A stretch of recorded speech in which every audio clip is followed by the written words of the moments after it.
আমাদের বাড়িতে একটা ছোট্ট অতিথি এসেছে, তার জন্য আজকে চিংড়ি মাছ আর পাবদা মাছ রাখা হয়েছে। সকালবেলা ঘুম থেকে ওঠার পর ফ্রেশ হয়ে আমি আমার বুনুকে একটু চা আর বিস্কুট করে দিয়েছি।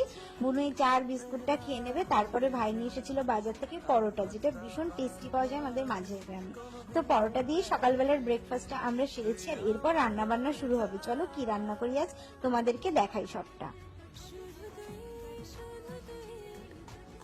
দিদি এটা রেখে দাও। পিসির ফোন কোথায়?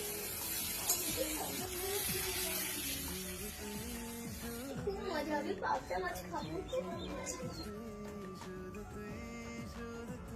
কি দেখাচ্ছ? কেমন হয়েছে? আজকে রান্না করেছিলাম পটল চিংড়ি, পাবদা মাছের সর্ষে পোস্ত, আর তার সঙ্গে চিকেনটা করেছিলাম রাতের জন্য। দুপুরবেলা শুধু মাছের পদগুলো খাওয়া হয়েছে। বাই।